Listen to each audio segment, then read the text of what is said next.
Oh, you're back. Good. I didn't know what time you usually came in, so I told the maid to take the night off. Mr. Lister, what are you doing in my house? Well, I decided to forgive your reactionary attitude this afternoon and become your artistic advisor for nothing. Seriously, I'm going to allow you to sponsor my work for my keep and nothing more. I'm moving in. Oh! Oh!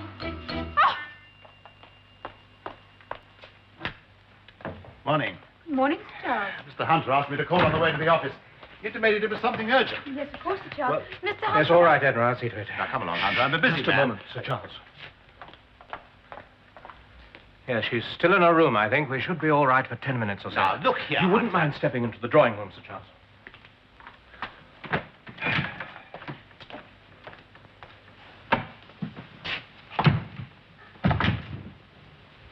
And all this has happened in a fortnight.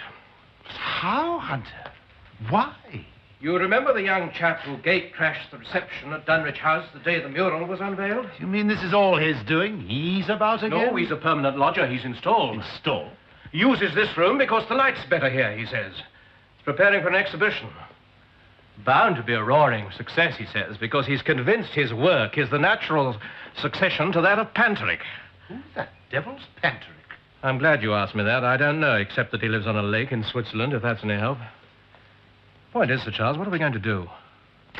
What did Mrs. Thursday's medical advisor say? Has she been ordered to rest and refused? Oh, there's nothing wrong with Mrs. T. Well, not in that way, anyway.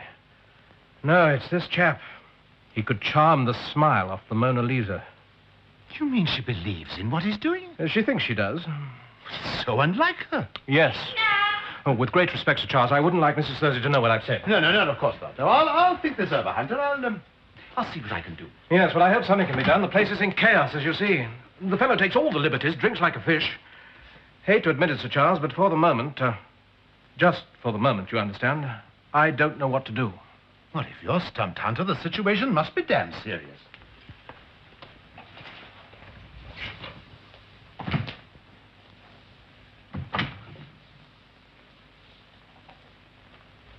You're the milk in my coffee. You're the lace in my shoe. I'm no gadabout. I'm just mad about. Got a fat about you. Edna, dear. Yes, Mrs. Thursday? Oh, can you remember? Did I wear my best brooch last Tuesday, the day I went to have lunch with those gentlemen from Canada? The one with the pearls? Yes, I'm sure you did, ma'am. Well, where is it? It's not in the jewel case. I can't find it anywhere. Of course, I may have taken it off at the office. I shan't be late tonight, Edna. Was Mr. Liston to have the caviar, madam? What? Well, there hasn't really been a chance to tell you. A 7-pound tin of caviar arrived yesterday. He ordered it. Oh, I see. Well, put it in the fridge, Edna. Oh, and tell Mrs. Trampleasure I'd like a bloater for my tea with some nice brown bread and butter.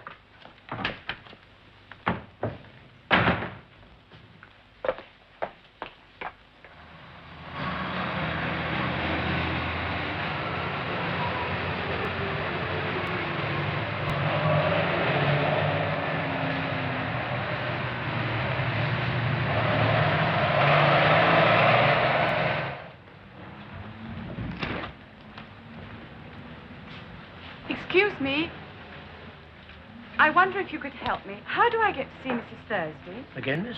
How do I get to see Mrs. Thursday? Ah, now that's a very interesting question, miss. Yes, Farley, was something the matter? No, this young lady just wants to know how to get to see Mrs. Thursday. Ah, yes, of course. You had an appointment? No. Oh, and what was the nature of the business? Well, it was personal, really. Personal? Yes, there was something I wanted from her.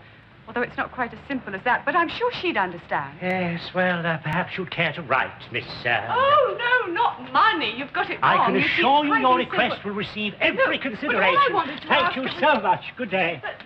Well, really, do they expect they can just walk in without as much as a by your leave? Oh. Household accounts, Mrs. T. Oh, a bit early, aren't you? I don't usually do them till the end of the month. They're rather high, I'm afraid. I thought you might like a progress check. Aye. £3.10 charcoal and brushes. Whatever's that? Oh, just one of Mr. Liston's items for painting materials. You'll find them all listed lower down under artistic and general. Grand total, £57.60. Whatever's he spent all that on? That's a lot. It's a blasted imposition. He's taking you for a ride, Mrs. T. Oh, well, he's an artist, you see. You can't expect him to behave normal, and he's got to have his chance. Chance? £57 a throw? Not doing badly, is he? I know, but he's never had a chance to show what he can do. And he never talks about his past. And I always remember that boy from down our street what wanted to play the clarinets. Freddie Makepeace. Nobody helped him. Everybody laughed at him. In the end, he went into the dye works. And that was the end of him. The end? Yes. Hardly touched the clarinet again. Well, what makes you think this chap Liston's got any genuine talent? Oh, but I know he has now. I didn't think so in the beginning, but I've changed my mind. And I'd feel guilty if I didn't help him. Why? Well, he's got education, you see. I never had. And he doesn't do chocolate box pictures. Like you said, we're not supposed to understand them. Yes, well, a short spell in a dye works might do him a lot of good. Just take a look at the figure for whiskey. It's up by £25 more. Oh, I know, it is a lot. I'll have a word with him. Well, it's not the money, Mrs. T. You know that. It's you. I don't like to see him taking you for a ride. Well, I'm tough. I'm used to it. You say you are, but if this fellow's simply putting on an act, then... Oh, he is. I can see that. But underneath, I think he's straight enough. Is he? Have you missed this? My best brooch! Mr. Hunter, where did you find it? I didn't find it. I recovered it.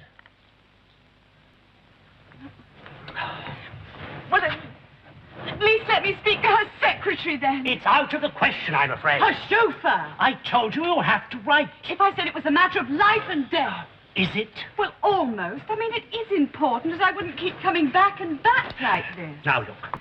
We get 20 young women like you in here every day. 21 on a bad day. What is it, money? Is that all you people think about here? Now, look, you've tried very hard, so take that, get yourself some coffee, and try to cultivate a new outlook on life. No, you can do it without help if you try very hard, you know, and be the better person for it.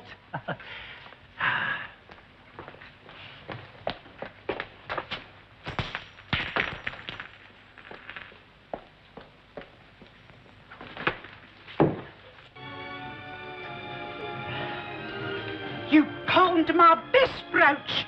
Mr. Hunter saw it in that shop and recognised it. You pinched it and popped it. I say you couldn't ease the volume back a decibel or two, could you? I've got a bit of a head. Oh, £25 a month for whiskey. It's wicked, downright wicked. Let alone what it does to your inside. I saw a film once. Look, I only put it in because I was a bit short of the ready. I would have redeemed it. You pinched my brooch. Well, I couldn't ask you for the money outright, could I? Rattle my cup. I didn't know you were short. Well, I wasn't.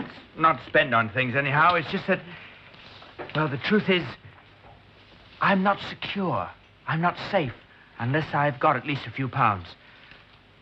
It's because of my childhood, you see. Your childhood? What was the matter with your childhood? You've never said nothing about it? Didn't I? No, I thought you didn't want to talk about it. Well, if you want to know the truth, it was pretty grim. I was an only child, you see. When I was 2 years old, my father ran away from my mother, and then 3 years later, she died. TB. Oh, I am sorry. I was sent to live with an aunt in Bristol. She hated me. Well, not hated. Just wasn't on the same wavelength, that's all.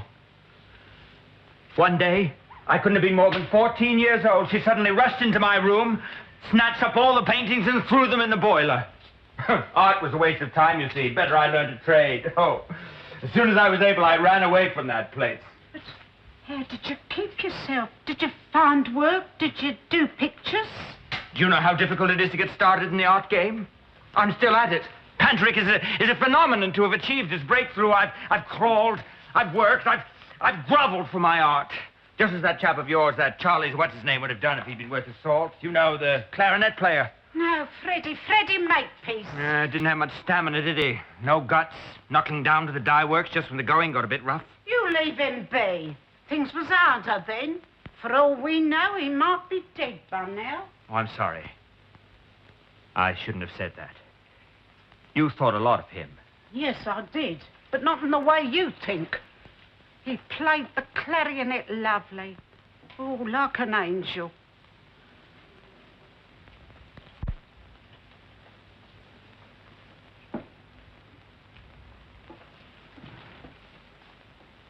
Do I take it you no longer have any faith in my talent? What? Just say the word and I'll be off, you know. I'm not accustomed to living off people. Now, look here, young man. You just listen to me. No, you listen to me. I don't need you. I can eat and get on with my painting or starve and get on with my painting, but one way or another I'll paint. I don't need you or anybody else. These are my credentials, my works. These are my reason for living. Without these, I'm nothing. A bit of a thief, a bit of a drunk, now and then a bit of a comedian. I have disastrous personal relationships. Shall I tell you the darkest secret of all? I live like a monk. I've put the idea of marriage clean out of my head, and also that nothing will get in the way of my work. Look, if my pawning your wretched brooch means more to you than all you see here, then chuck me out. But understand first what you do. It's not me you strike at. Do you know what you'll be doing if you choke me off now? Here! There. Forgive the neurosis all over your nice, clean carpet. But either believe in me as I believe in myself, or tell your men to cart all this junk off to the boiler room. Oh. You're not going to let him get away with it, surely, Mrs. T. But look here. Oh, very well. No thought of police action over the brooch. Naturally not. Oh, no, Mrs. T, not a word to a soul. And you'll not be back for the rest of the day. I see. Oh, just as you say, Mrs. T. Goodbye. Well? Gets worse. They've made it up. What? They've gone for a drive somewhere in the country to discuss the future.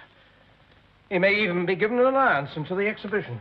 Either he's a born salesman or she must believe in his work. She couldn't be right, I suppose, could she? That stuff? Not in a million years. His work's ghastly enough to be successful. You know, someone was telling me only today at lunch that there's nothing that appreciates like this modern art stuff, if you get it early and cheap enough. You know, Hunter, it's just an idea, but it might be something you care to come in on. See this distant fellow. If you could persuade him to let me have, say, half a dozen assorted canvases, or whatever's going, at the right price, of course, and then... Oh, bless my soul, the fellow's vanished. Before any mention of commission.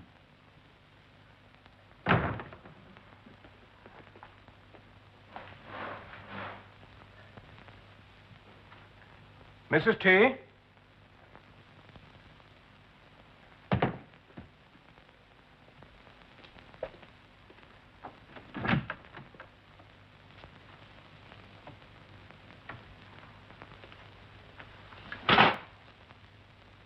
Listen.